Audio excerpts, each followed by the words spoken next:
Hey guys, welcome back to Cook Like Sasha. Today's video is special because I will be showing you how to make the perfect fried chicken every time. If you want to see how I did it, keep watching. Today I will be using a recipe card from SavorThatShot.com to make my fried chicken. On SavorThatShot.com you can easily purchase your favorite recipes and build your own collection of recipe cards. It's easy to follow and it makes everything so simple. You can get your fried chicken recipe cards today for free. Yes, free at SavorThatShot.com. Now let's fry some chicken. First things first is gathering all the ingredients. Ensure that you wash and you clean your chicken properly, and then you're going to season it. Ensure you get all up in there and get the seasoning everywhere.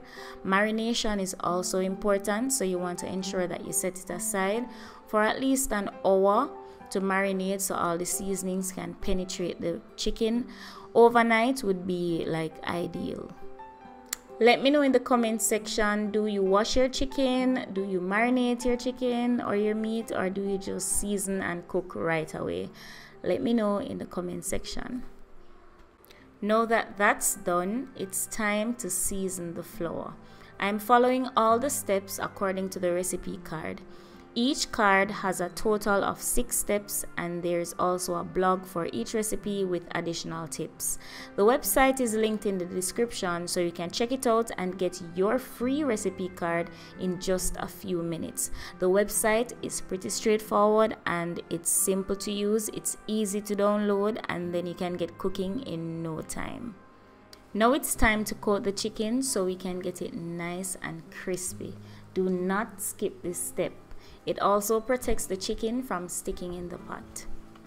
Another way to do this is to add the flour inside a Ziploc bag or a clean paper bag, then add the chicken, and then you can just shake it up and do the shake and fry method.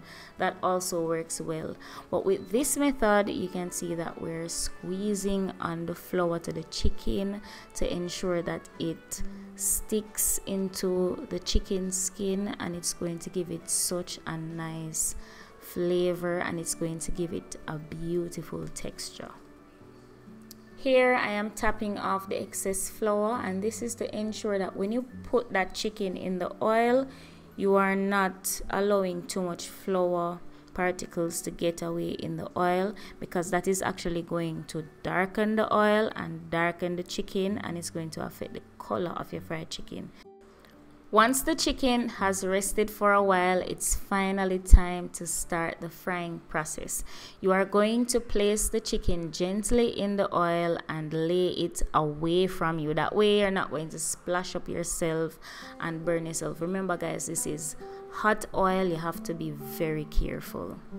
Place them in one by one, do not overcrowd the pan, and you're gonna ensure that your fire is on low to medium heat. You do not want to turn it up, because if you do, the outside of the chicken is going to cook very quickly and then the inside is going to be raw, and you do not want that, guys. Trust me, you don't want that.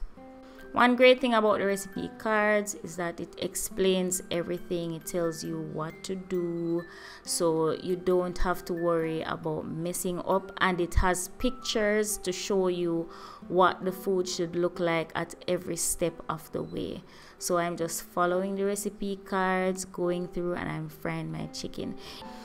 Anyways guys, I am practically done frying my chicken and I am so pleased with the outcome. And I'm just proud of my chicken. I really hope that you guys head on over to SavorThatShot.com, download your free recipe card. Guys, I'm emphasizing free because it's really like it's a paid digital product, but you're getting a fried chicken recipe card for free. So head on over to SavorThatShot.com. the link is in the description, and enjoy your fried chicken. Just look at that, guys. I am so proud. It was so crunchy on the outside and it was well done on the inside, guys, and it was so juicy. so juicy. Savor That Shot also provides tips on how to make your fried chicken juicy. It provides information on the cook time and all of that. So I just hope that you guys enjoyed this video. If you like it, remember to comment, like, subscribe, share with a friend, and until next time, this is Cook Like Sasha. Bye guys.